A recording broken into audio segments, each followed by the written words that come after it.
इसमें जैविक खाद जो आप डाल रहे हैं उससे फायदा है आपको? हाँ, उससे बहुत फायदा है। और मैं भी ये सजेस्ट करूंगा कि कम से कम अगर आदमी ज़्यादा से ज़्यादा ऑर्गेनिक खेती करे तो बहुत अच्छी बात है। वो तो आज नहीं तो कल सभी को करना है। लेकिन अगर हम 1 एकड़ में लगा के और अपने खाने के लिए अगर हम इस्तेमाल करें तो बहुत अच्छी बात है।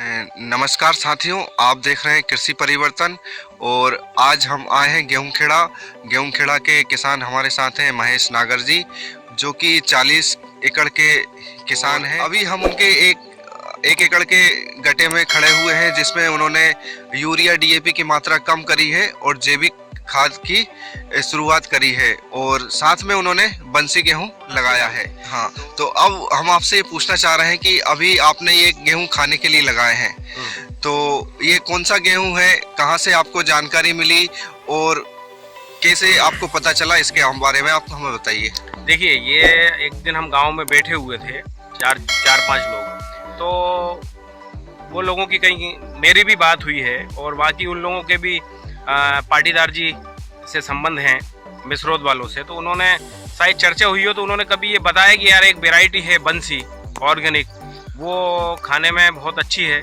और उसमें प्रोटीन और ये सारी चीज़ें बहुत बढ़िया है।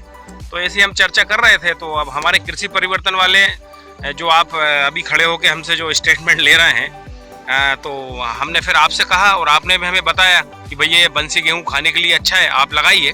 तो आपसे फिर हमने रिक्वेस्ट करी तो आपने हमें 50 किलो एक बोरी आपने हमें ये बंसी गेहूँ दिया और ये हमने लगाया है बंसी गेहूँ। तो अभी आपने जो गेहूं लगाया है तो आमतौर पे आप क्रॉसिंग बोनी करते हैं? हाँ, हम क्रॉसिंग बोनी करते हैं, लेकिन हमने इसकी सिंगल बोनी करी है। और खाद कितना इसमें आपने मिलाया? देखिए, खाद तो हमने बहुत कम मिलाया है इसमें, क्योंकि आपके ऑर्गेनिक के हिसाब से इसमें अगर हम रासायनिक खाद अगर पूरा मिला देते तो फिर ऑर्गेनिक का कोई मतलब भी नहीं बचता ना। हाँ हाँ। तो आपकी रिकमेंड के हिसाब से हमने इसमें करीब 1 एकड़ पे 15 से 20 किलो डीएपी है और लगभग वही 15-20 किलो के आसपास में यूरिया डाला है। और जैविक खाद भी आपने? और जैविक खाद जो आपने हमें बोरियां दी थी वो जैविक खाद इसमें डाला है। तो अब ये 15 किलो डीएपी और यूरिया भी हमको धीरे धीरे खत्म करना है? इसको भी धीरे धीरे खत्म करना है, लेकिन अभी हम इसको पूरी तरह अगर खत्म कर देते तो शायद फसलें देखने में इतनी अच्छी हमें नहीं मिलती। बिल्कुल। तो इसको हम नेक्स्ट ईयर पे पूरी तरह से हम ऑर्गेनिक कर देंगे। इसमें ना डीएपी ना यूरिया का दोनों का कोई इस्तेमाल नहीं होगा। हाँ, उसका हाँ, टोटल सिर्फ हम ऑर्गेनिक ही लगाएंगे।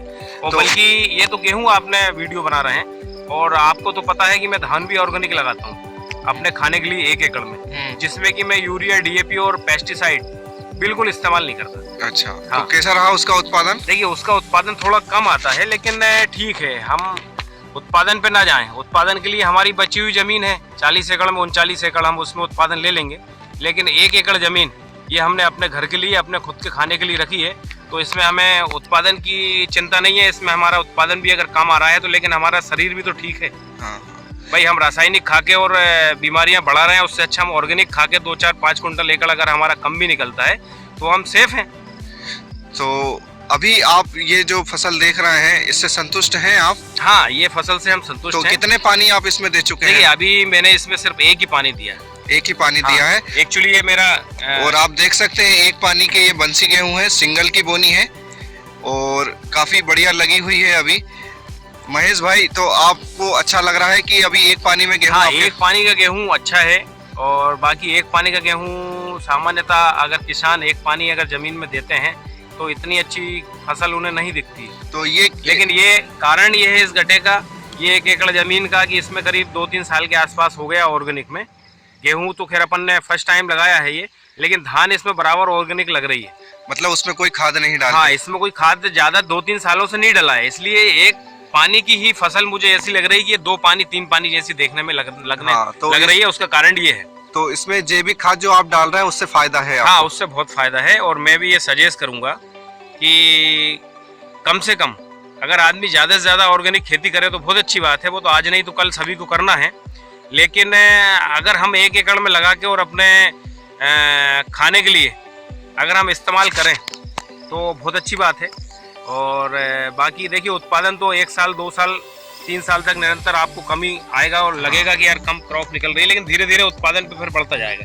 तो आप देख सकते हैं ये बंसी गेहूं है, सिर्फ एक पानी के गेहूं है और काफ़ी अच्छी बाल भी आ रही हैं और इसमें, और एक पानी के गेहूं तो काफ़ी अच्छे दिख रहे हैं हमको भी और इनको भी बढ़िया लग रहा है। आप देख सकते हैं करीब 1 एकड़ में लगे हुए हैं और सिंगल की बोनी है। आमतौर पर किसान क्रॉसिंग बोनी करते हैं, ज़्यादा बीज लगाते हैं और कम पानी में इतनी अच्छी फसल कहीं देखने को नहीं मिलती। क्यों महेश भाई? बिल्कुल सही कह रहे हैं। तो महेश भाई मेरा एक और प्रश्न है आपसे, बोलिए कि आप अब धीरे धीरे क्या रासायनिक जो खेती आपकी ज्यादा वाली है उसमें जैविक खाद का अब आपने फायदा देख लिया कि कम पानी में अच्छी फसल होती है, तो क्या उसमें भी आप थोड़ा थोड़ा इस्तेमाल करना शुरू करेंगे? हाँ जी हाँ, बिल्कुल। हमने ऑर्गेनिक खेती के जो परिणाम हैं वो हमने देख लिए हैं। नंबर 1 तो अपनी ज़मीनें रासायनिक खेती में बहुत हार्ड हो चुकी है। ज़मीनें इतनी हार्ड हो गई हैं कि आप पानी देने के 1 हफ्ते बाद ही ज़मीन 15 दिन के बाद ही चटक जाती है। लेकिन इसमें ऑर्गेनिक खाद डालने में हमें सबसे बड़ा एक फ़ायदा ये दिख रहा है कि हमारी ज़मीन सॉफ्ट है, और ज़मीन अगर आपकी सॉफ्ट रहेगी तो उसमें नमी बरकरार रहेगी, तो पानी कम लगेगा। हाँ, आपका पानी की भी बचत होगी और आपकी फसलें भी अच्छी होगी। तो हम भी कोशिश ये करेंगे कि पूरी तरह 1 साल में सारी ज़मीनें हम तो ऑर्गेनिक नहीं करेंगे, लेकिन हम धीरे धीरे कोशिश ये हमारी कि हम ऑर्गेनिक पे जाएंगे। बिल्कुल, धन्यवाद। तो साथियों, किसान भाइयों, युवा साथियों, आपने देखा कि महेश भाई ने अभी 1 एकड़ से यूरिया डीएपी धीरे धीरे कम करना शुरू किया है और उनकी एक पानी की फसल है। आप देख सकते हैं ये बंसी गेहूं है, बढ़िया लगा हुआ है, सिर्फ एक पानी का गेहूं है और इसमें यूरिया डीएपी की मात्रा भी काफी कम है। और साथ में महेश भाई ने इसमें जैविक खाद डालना शुरू किया है, यूरिया डीएपी बिल्कुल बंद नहीं किया है, मतलब धीरे धीरे वो कम कर रहे हैं। तो 1-2 साल में यूरिया डीएपी बिल्कुल खत्म हो जाएगा। तो साथियों, आपको भी ऐसे ही करना है कि जैसे जैसे आपने यूरिया डीएपी की मात्रा बढ़ाई हुई है उसको धीरे धीरे कम करिए और 2 साल 3 साल में यूरिया डीएपी डालने की जरूरत नहीं पड़ेगी। उससे होगा क्या है कि आपको फसल में उत्पादन में कोई नुकसान नहीं होगा। आमतौर पर होता है क्या कि जैविक खेती में व्यक्ति या किसान एकदम से यूरिया डीएपी छोड़ देता है तो उसको फसल बिल्कुल अच्छी नहीं आती है, क्योंकि एकदम से मात्रा कम हो जाती है। तो अगर आपको नुकसान से बचना है तो आपको यूरिया डीएपी धीरे धीरे खत्म करना है। 2-3 साल के बाद आपकी जमीन बहुत अच्छी हो जाएगी, उसकी उर्वरक शक्ति अच्छी हो जाएगी, पानी सोखने की क्षमता अच्छी हो जाएगी। बस आपको साथ में जैविक खाद की शुरुआत करना है। तो धन्यवाद साथियों, फिर अगली बार मिलेंगे एक नए किसान के साथ। देखते रहिए कृषि परिवर्तन, और आपको अगर हमारे विचार अच्छे लगे तो हमारे चैनल को आप सब्सक्राइब करिए और शेयर करिए और लाइक करिए। धन्यवाद साथियों।